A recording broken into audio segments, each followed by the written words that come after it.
Hey everybody, and welcome back to our Airwave YGK Musicians in Residence special episode, recorded here at CFRC 101.9 FM, supported by the City of Kingston and the Kingston Arts Council. Today we're here with Sadie Harper Williams, the sixth artist to join us in our Airwave YGK Musicians in Residence program, a project offering opportunities for young and emerging musicians and bands to use CFRC's recording studios to develop, rehearse, and produce new original songs. Finally, they are given the opportunity to have a live-to-air performance on the CFRC airwaves. Without further ado, here is Sadie Harper Williams. Thank you for joining me. Thank you so much for having me, Joseph. I'm excited to be here. Why don't you start by telling us about yourself and your work as an artist? Yeah, so my name is Sadie Harper Williams. I'm a singer-songwriter and actor, and I'm currently just finishing up my degree here at Queen's for media and performance production. And my music is mostly kind of an indie folk feel. Very cool, very cool. What got you started into music, the whole making music and everything? Yeah, so I've been writing songs as long as I can remember. I don't know how structured they were when I was like 6, but they were there. And I started teaching myself guitar, and I've always loved performing in general, so it kind of just naturally developed, I guess. Who are some of your influences? Yeah, Joni Mitchell is probably the biggest, and I think you can kind of hear it in my work. I'm very lyric focused, like she is. Brandy Carlisle. I really like the band The Cranberries. Any specific person you can think of that helped you in your music career thus far?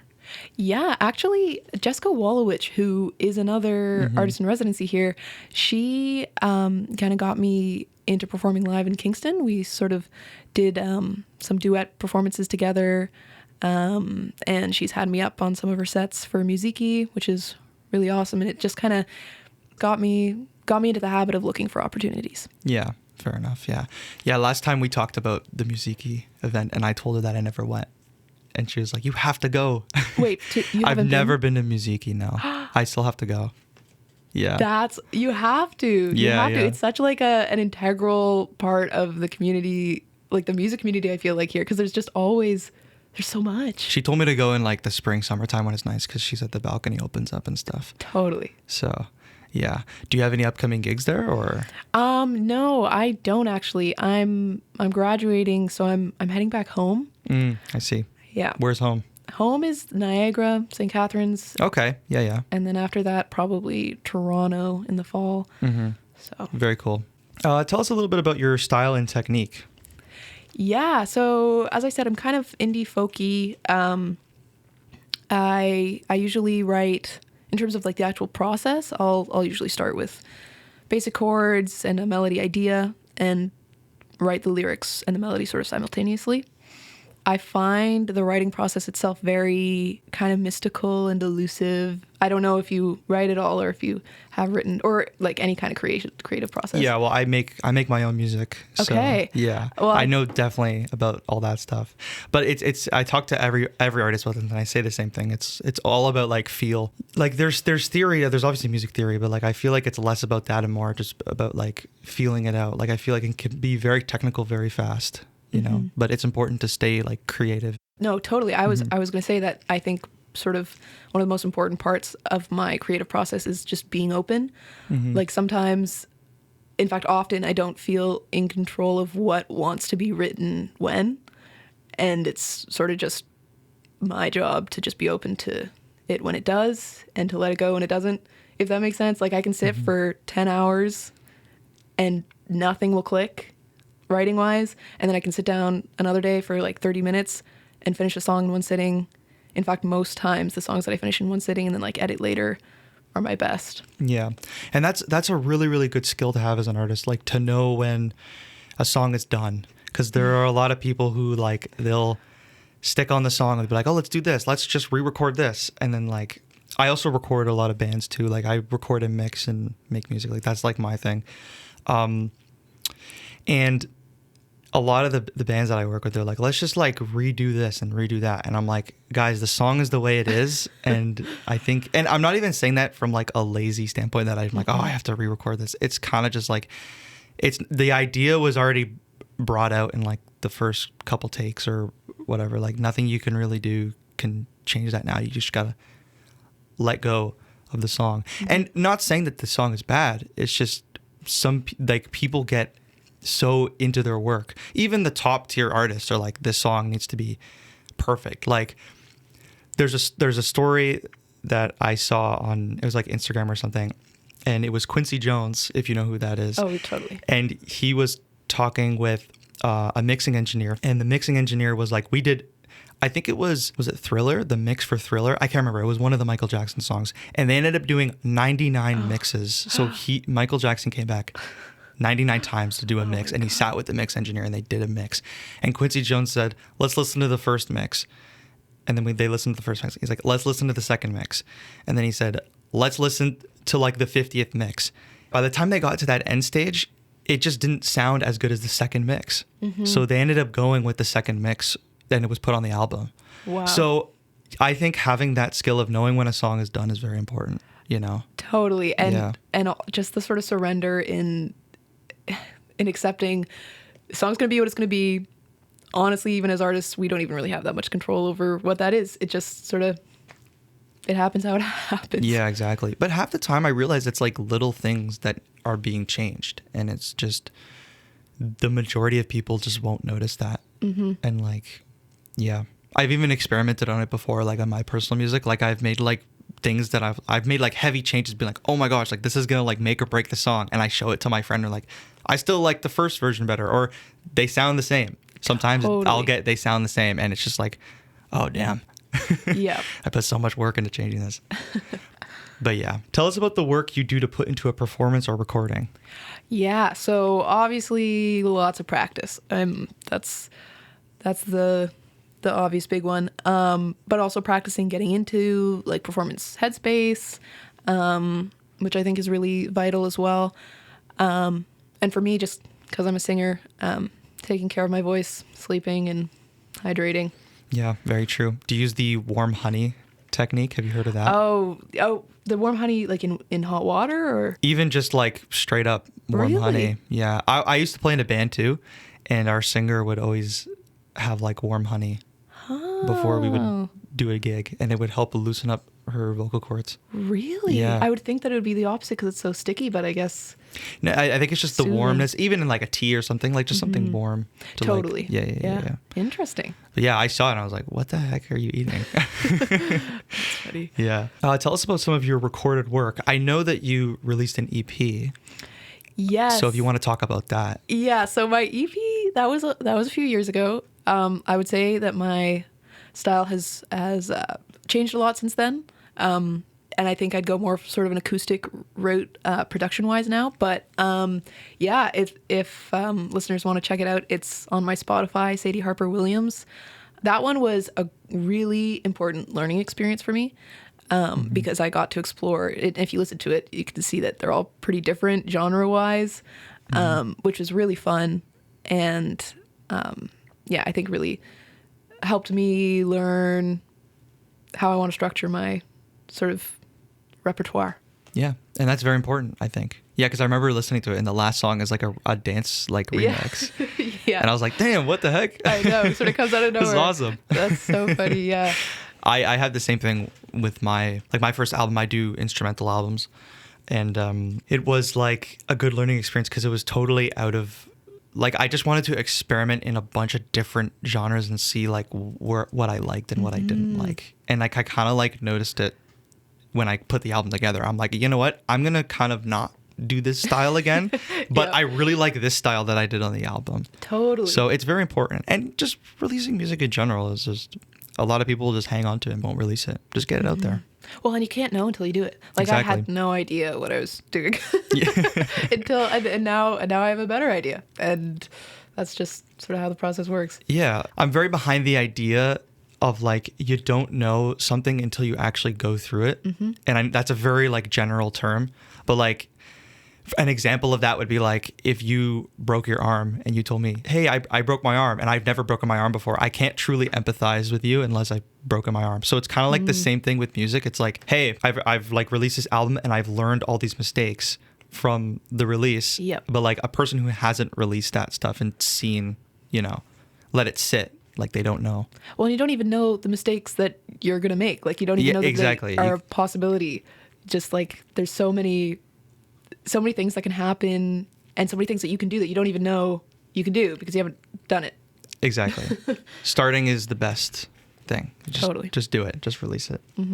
Tell us about some of your in-person performances and favorite memories as a performing artist. I assume some of your favorite memories are probably with Jessica. Yeah, some of those were, as I say, like really a starting point in terms of performing live. And I'm pretty early in my journey of performing live. I've only done last year. I was fortunate enough to play at the Tea Room weekly, which was really awesome.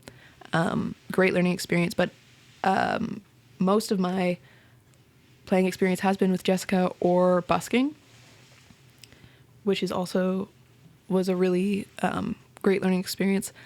Honestly, my favorite performance experience wasn't actually a set gig, I'd say. It was totally impromptu, and I was like stranded in Oshawa at night after a Via Rail train was delayed 3 hours.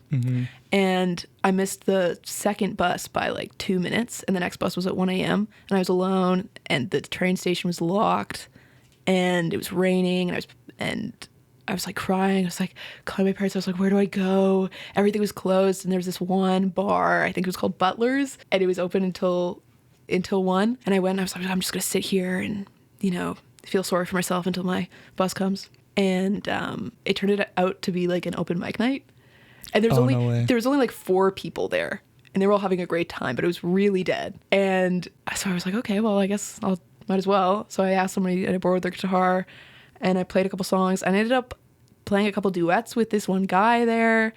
Yeah, and it ended up being this, like, by the end of the night, they were all, oh, like, safe travels, Sadie, like, come back to Butler's in Oshawa. And it was just a really cool experience, to be able to just get up and play somewhere and connect with people that you would, you know, never normally connect with. Yeah, that's actually insane. That sounds like something out of a movie. It really felt like it. Yeah. Oh, and the waitress who had come up to me, because I want to act after school, at the beginning, she came up and was talking to me. She was asking sort of what I'm in school for. And at the end of the night, I was talking to somebody else there, and they were like, oh, so you want to act? Which I had not told them, and it was just because the waitress had like gone around like telling, yeah, she wants to like become an actor. It was funny. Some guy ended up tipping me $50. Whoa. I know. I probably should have taken it. It was.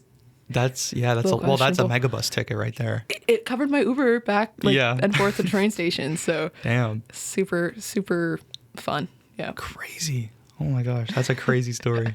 Oh wow. Were there any obstacles you have faced as a performing artist? Yeah, I've been pretty lucky in my journey so far. I've had lots of great friends and sort of connections, and been offered opportunities that sort of surprised me, and I was really grateful for. So I can't think of any major ones. Really lucky. I think like personal obstacles are mostly what come to mind. You know, as a student who also is working, it's just justifying prioritizing music can be difficult, especially as a young person. Anything that takes up a lot of time and energy that doesn't have, you know, immediate sort of financial benefit can be sort of scary to prioritize. Because there's so many things that we could be doing and should be doing. And that's one of the reasons why the residency is so incredible, because just sort of being told, okay, go in this room and work on music for however many hours you want, basically, really, really freeing and gets all the other stuff out of your head. Talk a bit about the music scene in Kingston. What excites you about it, and where do you hope it goes? I love the music scene in Kingston. I love it so much. There's always music somewhere, live local music somewhere. And there's so many local musicians, and there's also so many, because of Queens and St. Lawrence too, there's so many student bands and student musicians that are passing through. So there's always someone new that you're hearing about, and it just really keeps everything exciting and fresh. And I I really appreciate it because even though it's so busy and there's always, events going on, it's still a really welcoming community, and it's really easy to make connections and find opportunities. And I think that's just really special because the community is big enough that there's lots going on, but small enough that it's easy to feel heard. And that's really, really special in an industry that can be very closed off and sort of network based. Yeah, very true. You've mentioned collaborating with local musicians. How do those collaborations influence your individual voice as a solo artist? Oh, yeah. Well, collaborating, it just opens you up. It opens you up to what you can do because you have someone sort of challenging your preconceived notions of what the process is and where a song might go. There's so much to be gained from collaborating, whether it's in production or in the writing process or in the performing process. It really just opens you up to so many new possibilities, I feel. Mm-hmm. So talk about a bit about your live to air performance coming up. What are some things that you're doing to prepare for that? Yeah, so I have, so I'm going to be performing 5 songs. Okay. And they're all originals. The first song I will be performing with a track. I created it for, it's called Come and Go. And I created it for my sort of final project of my degree, which I performed last year and created sort of video elements as well, which you can actually find on my YouTube now, that performance, which is Sadie Harper Williams. And so I'm sort of refining that track and re-recording some things like we talked about, the re-recording process. And the other 4 songs, it'll just be me and my guitar. And the last two that I'm going to play, Take Me, and I think that's the name. I haven't fully decided yet. And the last one, I don't even have a name for yet. But I wrote those 2 during the residency. So still just kind of editing and getting comfortable with those ones. Very cool. Awesome. Has the MAP program helped you at all in terms of putting together your live to air performance? Because something I should have mentioned earlier is I'm also in the MAP program. Okay, yeah.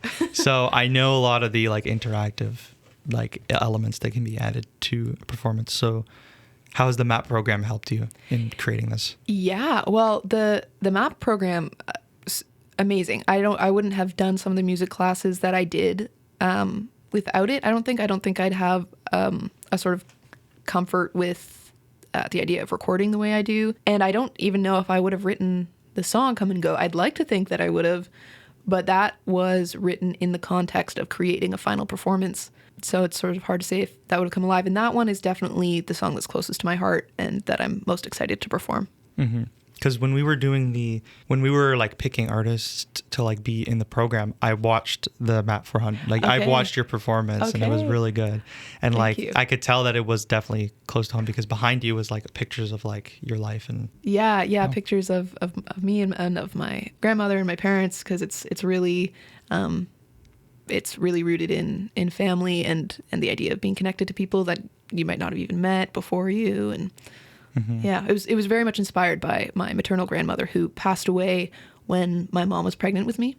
So, we knew she was going. Thank you. We knew she was going, or at least they knew she was going, but they also knew I was coming. And that's just such a wild thing to think about for me. But kind of beautiful, kind of heartbreaking. And that one,